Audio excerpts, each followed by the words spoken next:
আজকে আমাদের আলোচনার বিষয় হলো অডিও সার্কিট। তো একটা অডিও সার্কিটে কি থাকে? আচ্ছা, অডিও সার্কিটের মধ্যে আমরা একটু কিছু আইসি নিয়ে আপনাদেরকে পরিচয় করে দেবো। যেমন একটি আইফোনের অডিও সার্কিট আপনাদেরকে বোঝাবো যে কন্ট্রোল মাইক্রোফোন, মানে অডিও আইসি, একটি অডিও আইসি থাকবে, মেইন অডিও আইসি। সেই অডিও আইসির কাজ হলো মাইক্রোফোনকে কন্ট্রোল করা, যে মাইক্রোফোনগুলো আছে সেগুলোকে কন্ট্রোল করা। তারপরে একটি ম্যাগি আইসি আছে। ম্যাগি আইসির কাজ হলো ইটস লাইক এ ব্রিজ। এটা আপনার মূলত ডাটা ইনপুট আর আউটপুটের কাজ করে হোমার আইসি।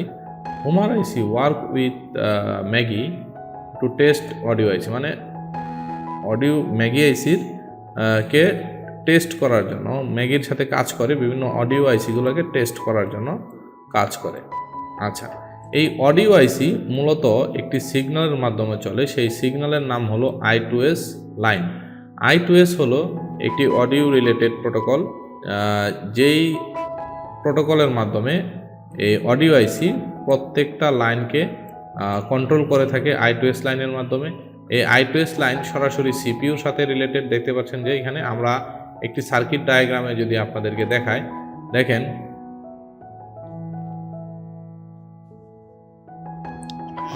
অডিও, যদি আমরা এখানে audio, loud speaker, air speaker, audio microphone circuit, এই অডিও সার্কিট আপনাদেরকে দেখার জন্য দেখেন যে সিপিইউর সাথে কোন কোন সিগন্যালগুলো কাজ করে। যেমন এখানে I2S লাইন দেখতে পাচ্ছেন যে I2S SPI, তারপরে এই লাইনগুলো most of the line signal come from CPU and voltage power from voltage come from power আইসি।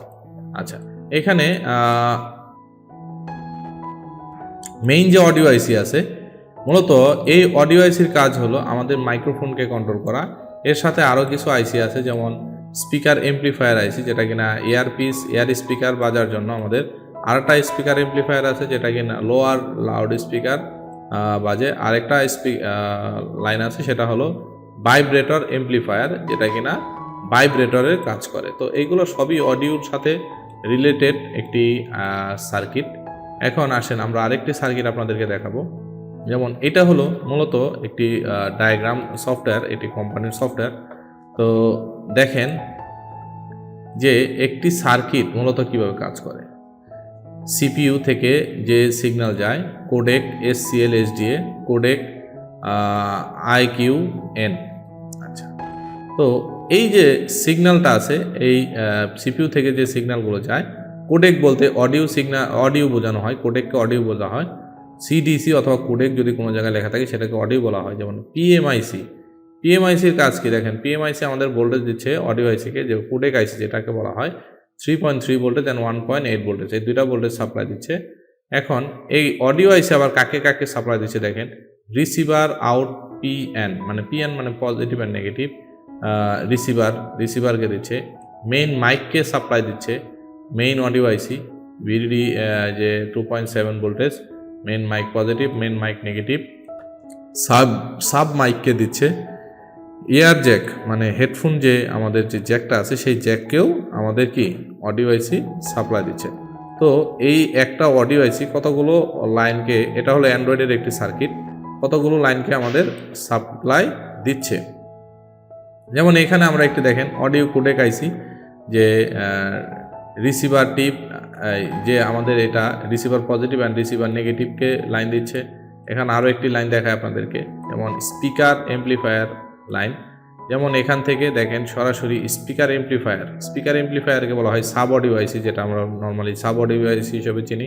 সেই আইসিতে এটা লাইন দেয়, এবং কি সাব অডিও আইসি থেকে আরেকটি লাইন যায়, সেটা সরাসরি স্পিকারের মধ্যে লাইনটি যায়। আমরা এটা স্পিকার সার্কিটে দেখাবো, আর এই সার্কিটটা আপনাদেরকে মাইক্রোফোন সার্কিট অলরেডি দেখিয়েছি। তো এখন আসেন আমরা আরেকটি ডায়াগ্রামে আমরা আপনাদেরকে দেখাবো, তারপর আমরা সরাসরি মাদারবোর্ডে চলে যাব।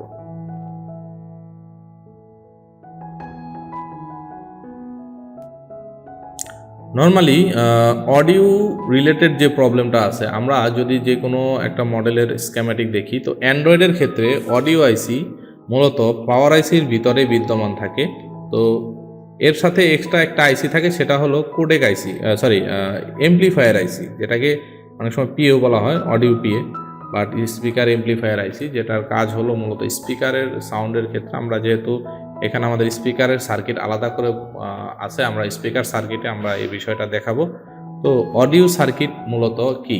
অডিও সার্কিট হলো টোটাল অডিওটাকে কন্ট্রোল করা হলো অডিও সার্কিটের কাজ, আর এইটা মূলত I2S প্রোটোকলের মাধ্যমে আমাদের সিপিইউর সাথে কানেক্টেড থাকে। তো চলুন এখন আমরা আপনাদেরকে হার্ডওয়্যার সলিউশনের মাধ্যমে আমরা দেখিয়ে দিব কিভাবে অডিও আইসি কাজ করে।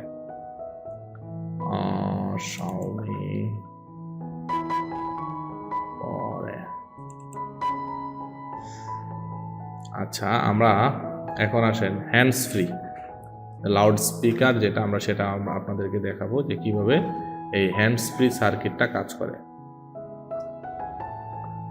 সরি, এটা নয়, মাইক অ্যান্ড স্পিকার এটাও দেখাবো, আরেকটা দেখাবো হলো হ্যান্ডস ফ্রি।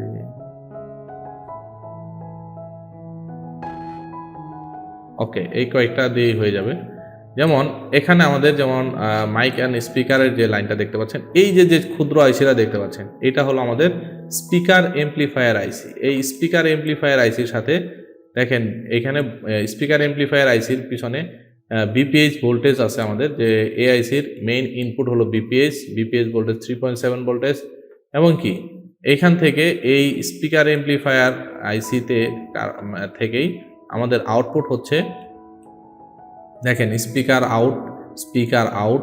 হ্যাঁ, তো এই আউটপুটটা হচ্ছে আমাদের কোথায়, এই যে কানেক্টরটি আছে, এই কানেক্টরের মাধ্যমে একটি লজিক দিয়ে সেটা আমাদের স্পিকার পর্যন্ত পৌঁছে যায় এই লাইনটি।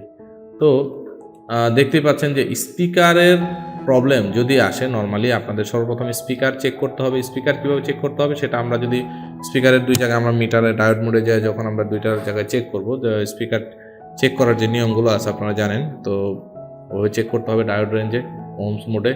চেক করে যদি দেখেন যে না এটা ঠিক আছে স্পিকার, দেন আপনাকে চেক করতে হবে যে কোন পয়েন্টের থেকে স্পিকার আসতেছে। যেমন এখানে আমাদের স্পিকার আসতে হলো এই পয়েন্টটা দিয়ে, তাহলে যদি এই পয়েন্টটা দিয়ে আমাদের স্পিকার আসে তাহলে আমাদের এখানে চেক করতে হবে। যদি মাইক্রোফোন আসে তাহলে এখানে চেক করতে হবে। তো আমরা এখানে এটা আর যদি চেক করে দেখি যে না এটা লাইন ওকে আছে, তারপর স্পিকার বাজতেছে না, কিংবা স্পিকার বাজলেও ঝিরঝির করতেছে, এই ধরনের যদি প্রবলেম আসে সেই ক্ষেত্রে আমাদের স্পিকার এমপ্লিফায়ার আইসি চেঞ্জ করতে হবে।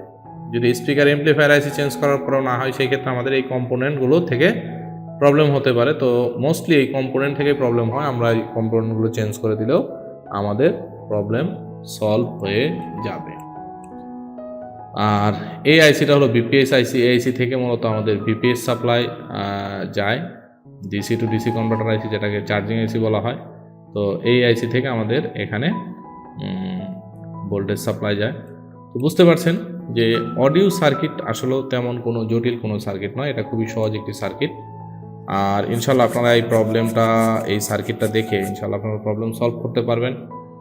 আশা করি আপনাদের এই সার্কিটটি ভালো লেগেছে।